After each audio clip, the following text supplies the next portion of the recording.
Hey guys, I saw a video today of Russell Westbrook at halftime last night where he had an altercation with a fan.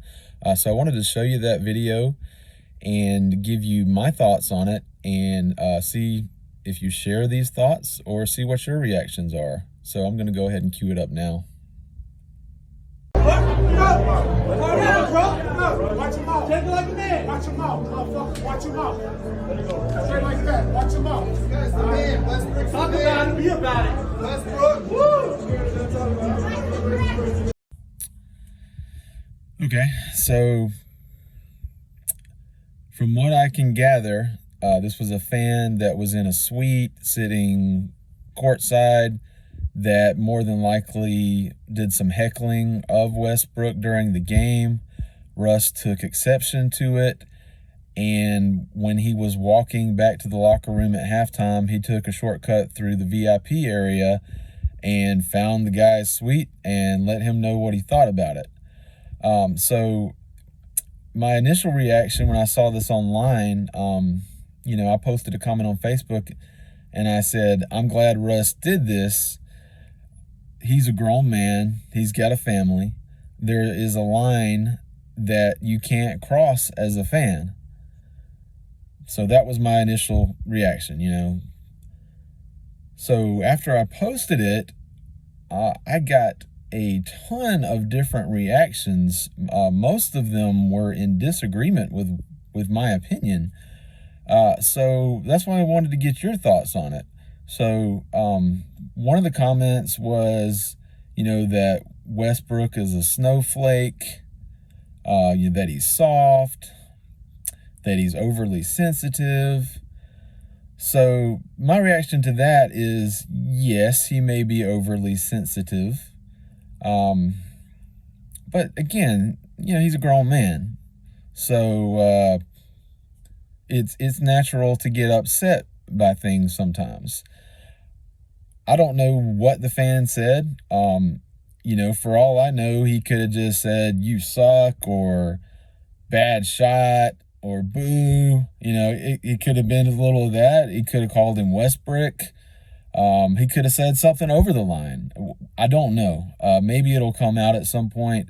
But the point I want to make is, just because you're a fan and you paid thousands of dollars for seats to watch a basketball game, that doesn't give you the right to say whatever you want. There's a line that you can't cross. If you want to sit at home and watch TV and yell at the TV and say this and that and whatever, that's your own business. You're at home, you can do that. But when it's real life and you're standing, 5 foot from another human being, you've got to watch what you say. Russell Westbrook, he's an NBA player. You can take the 18th man on any NBA team in the league, and that is going to be an athlete that is in better shape physically than 99.9% of the population in the world. Russell Westbrook is not just the 18th man on the end of the bench. He's been an MVP in the league. He's one of the fastest players in the world, one of the most intense players in the world. He's no one to trifle with. And that goes the same for pretty much any pro athlete. So, yeah, you want to have a good time at the game. That's your right. You paid money to see him. You want to have a little fun, you want to boo, you want to heckle. Okay. But just know, if you cross that line, there's some accountability there. So I think Russ did the right thing by standing up for himself and telling the guy what he thought about it. If the guy really crossed the line, Russ could have probably had the guy ejected from the arena. But instead, he's like, hey, dude, watch your mouth. I don't think the NBA should fine Russ.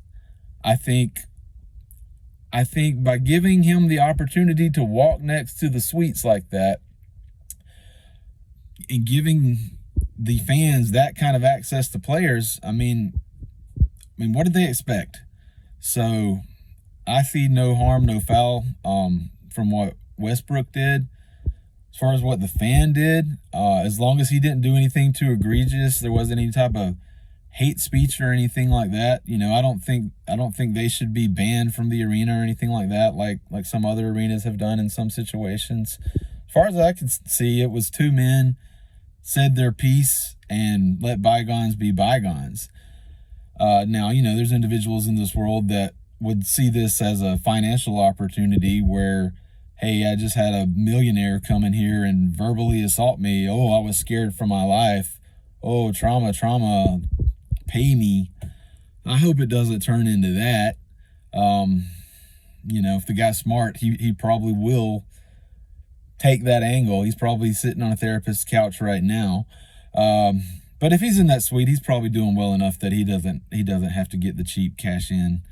So maybe it's settled. I hope it is. But yeah, like I said, I got a lot of rhetoric online, a lot of hate, a lot of hateful comments. People were calling me soft. I don't understand how me saying Westbrook did a good thing by standing up for himself makes me soft. They're saying Russ is a snowflake, so I must be a snowflake, so I'm soft.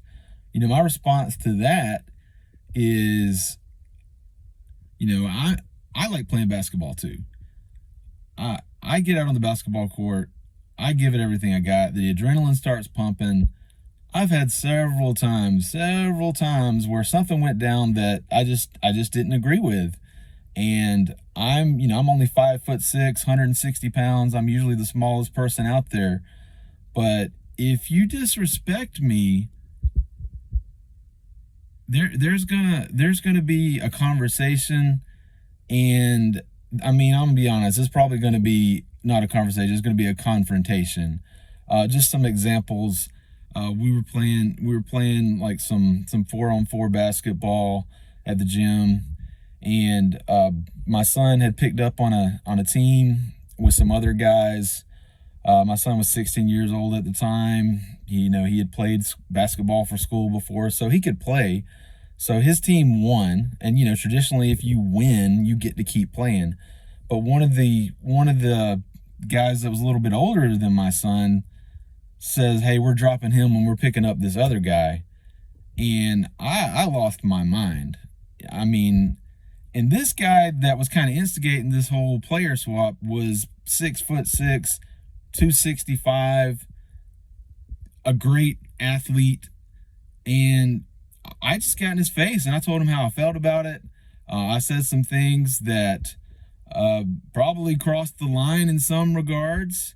I was respectful, but I let him know my opinion on it. And I easily could have gotten in trouble doing that. Another example is, one of my friends, we were playing basketball. He's inbounding the ball and he intentionally throws the ball and hits me in the head. So immediately I shove the guy, like as hard as I can. And he's like, foul. And again, this guy, bigger than me, looks like he could bench press a car. And, I'm just over here, I saw red. That's all there was to it. When you get me out there playing ball, it's a fight. If you have ever played any contact sports and you're actually playing hard, you're in a fight for your life out there. Your heart's racing, your adrenaline's going. It's a fight. So my point with saying all this is, you've got one of the best athletes in the world that's in the fight of his life with the playoffs on the line, and you decide, hey, I'm gonna say some nasty things to him to razz him up. That happens. You do that, you've got to accept the consequences that you might get checked. So I guess at the end of the day, what I'm saying is, every once in a while, you screw around with somebody you shouldn't. So make sure you check yourself so you don't end up in a situation that you don't want to be in. So do you agree with me? Do you think Westbrook was out of line by doing what he did? Do you think he's a snowflake for reacting like that? Is he overly sensitive? You think he should have handled it differently? Do you think the fan was wrong? My opinion is pro athletes are athletes. They're not entertainers. What they do is entertaining. But they're there to play sports and be athletes. So there's only so much that you can expect them to take. So, if this was Dave Chappelle going and confronting a fan, a heckler, it's a different thing. You're a comedian, you're expected to get heckled. If this was pro wrestling and Kurt Angle's getting the "you suck" chants, and one fan says "you suck" in a way that just really sits the wrong way with Kurt Angle, and Kurt Angle decides to go suplex this guy, yeah, that's crossing the line, because again, it's entertainment. That's a pro wrestler. He's an entertainer. He is meant to expect that sort of thing. Athletes, no. There's a line that you can't cross. Am I right about that? Am I wrong about that? I'd like to hear your thoughts. All right, so that's my thoughts. Let me know what you think. Everybody have a great day. As far as the channel goes, we normally talk about cars. If you're a fan of automotive things, you're a fan of music, we are trying to grow the channel, so please give us a like on the video, subscribe. We're hoping to have more content coming out soon, and start posting more regularly. So thanks for watching today. Thanks for your time. And like I said, leave a comment.